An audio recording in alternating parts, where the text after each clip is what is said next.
रोहतक में नशा कारोबारियों के खिलाफ पुलिस की तरफ से बड़ी कार्रवाई की गई है, जिसमें कारोबारियों के मकानों पर प्रशासन ने पीला पंजा चलाया है।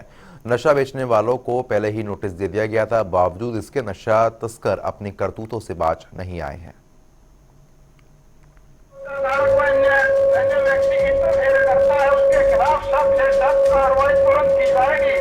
हरियाणा में इन दिनों पीले पंजे का खौफ बना हुआ है।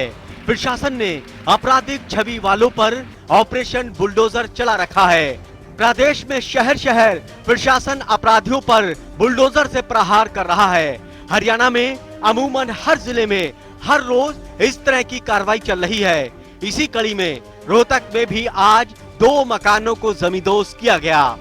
रोहतक प्रशासन की नशे के कारोबारियों पर बड़ा कार्रवाई की गई है और इससे पहले भी जो है कई मकानों पर कार्रवाई की गई थी। आज फिर की गई है। प्रशासन की तरफ से बली दी गई है कि नशे का कारोबार करने के लिए ये आदमी काम कर रहे थे, लेकिन इनको बार बार नोटिस दिया गया था, लेकिन ये नहीं माने। उसके बावजूद जो है ये बड़ी कार्रवाई की। आप देख सकते हैं कि रोहतक का खोखरा कोट है और भारी पुलिस बल यहाँ पर तैनात है। हालांकि बड़े बड़े आलीशान मकान यहाँ पर बनाए गए हैं, लेकिन कहीं ना कहीं प्रशासनिक अधिकारियों द्वारा जो है ये गिराए जा रहे हैं। कारण क्या है ये इन्हीं से पूछेंगे, क्योंकि यहाँ के रहने वाले। आप देख सकते हैं कि पुलिस पूरी तरह से ये इलाका जो है पुलिस छावनी में तब्दील कर दिया गया है। हालांकि पुलिस बल भारी मात्रा में तैनात है और उधर जो ये आवाज आपको सुनाई दे रही है, ये ट्रैक्टर जो चल रहे हैं, ये जो है प्रशासन का पीला पंजा जो है चल रहा है। हालांकि ये कहा जा रहा है कि नशे में लिप्त जो कारोबारी हैं उनके खिलाफ ये कार्रवाई चल रही है।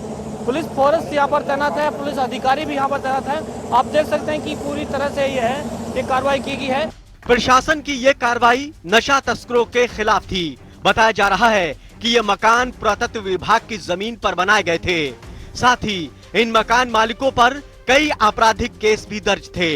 कार्रवाई कर रही टीम में पुरातत्व विभाग, नगर निगम और पुलिस विभाग शामिल था। प्रशासन का कहना है कि आपराधिक प्रवृत्ति के लोगों पर प्रदेश भर में कार्रवाई हो रही है, उसी का ये एक हिस्सा है। अच्छा सर, क्या मामला है, क्यों तोड़े जा रहे हैं मकान?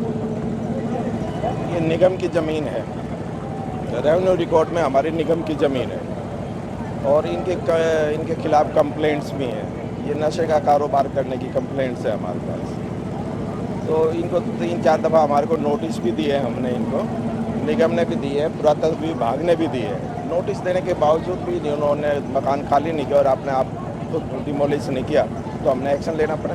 मैंने बताया ना, ये रिपोर्ट है कि ये नशा का कारोबार करते हैं और हमारी निगम की ज़मीन है, ये रेवेन्यू रिकॉर्ड में हमारी ज़मीन है ये। तो हमारी ज़मीन होने के नाते ये इनक्रोचमेंट है। ये तो आप भी मानोगे, जब हमारे लैंड निगम के नाम है तो इनक्रोचमेंट है। प्रशासन की इस कार्रवाई पर परिवार के लोग पक्षपात का आरोप भी लगा रहे हैं। उनका कहना है कि अपराध परिवार के एक शख्स ने किया है तो उसकी सजा पूरे परिवार को क्यों दी जा रही है। साथ ही इस कॉलोनी में दर्जनों घर पुरातत्व विभाग की जमीन पर बने हैं, सिर्फ कुछ पर ही कार्रवाई क्यों की जा रही है। अगर कोई क्राइम करता है तो वो प्रावधान है कि उन पे केस करिए, उनको जेल में डालिए और अपनी सजा भुगतेंगे। लेकिन किसी का घर तोड़ना अच्छी बात नहीं है ये। लेकिन हमें भी इस बात का दुख है भी आज किसी का घर टूट रहा है तो कल और किसी का भी टूटेगा। अगर किसी को सजा देनी है तो जेल में डालिए, उम्र कैद सुना दीजिए उसको।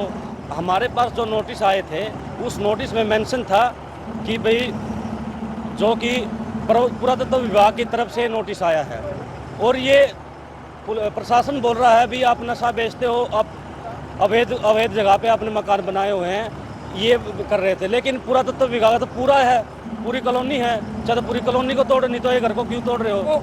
जो देश के अंदर कोई भी भयंकर क्राइम आता है या बीमारी आती, महामारी आती है, हम देशवासियों का फर्ज बनता है अब उसको जड़ से समाप्त किया जाए। लेकिन बार बार जैसे कि ये क्राइम तो 36 बिरादरी में होता है, ओनली एक समाज में नहीं होता। समाज कोई एक समाज क्रिमिनल नहीं होता, 36 बिरादरी क्राइम में धसी पड़ी है। कुछ जो उनके मौखिक जो मौजूद जो सरकार की नज़रों में आते हैं लोग, उनके ऊपर प्रतिक्रिया की जाती है। जिस तरह से ये आज मकान टूट रहे हैं, इन लोगों को समझाया गया पहले अब भाई तुम ये क्राइम को बंद करो। लेकिन मैं ये भी कहना चाहता हूँ प्रशासन से और CM PM, जहाँ तक मेरी आवाज़ आती है कि इसमें प्रशासन के कुछ चंद लोग भी इसमें हिस्सेदार हैं इस प्रकोप को बढ़ावा देने के लिए। जैसे कि ये लोग काम धंधा करते हैं और वो लोग जो जिनकी ड्यूटी लगाई जाती है यहाँ पर रोकथाम के लिए, जो गश्त और रेड लगाते हैं यहाँ पर, और जो पकड़े जाते हैं उनसे भारी भरकम पैसा लेकर के उनको छोड़ दिया जाता है। प्रशासन की कार्रवाई से परिवार की महिलाओं का रो रो कर बुरा हाल है। परिवार के एक सदस्य की खता की उनको भी सजा भुगतनी पड़ रही है।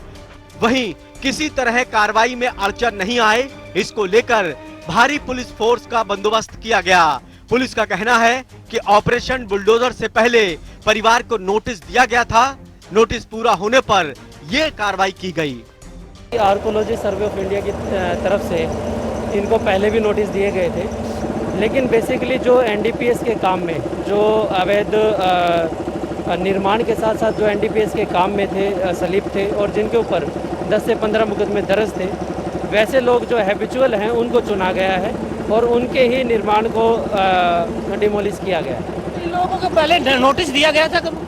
जी बिल्कुल, आर्कोलॉजी सर्वे ऑफ इंडिया की तरफ से और निगम की तरफ से, निगम रोहतक की तरफ से इनको पहले ही नोटिस दे दिया गया है और निर्माण के डिमोलिश से पहले भी इनको नोटिस देकर इनको सूचित किया गया है। प्रशासन की इस कार्रवाई का कुछ लोग समर्थन कर रहे हैं तो कुछ आलोचना भी कर रहे हैं।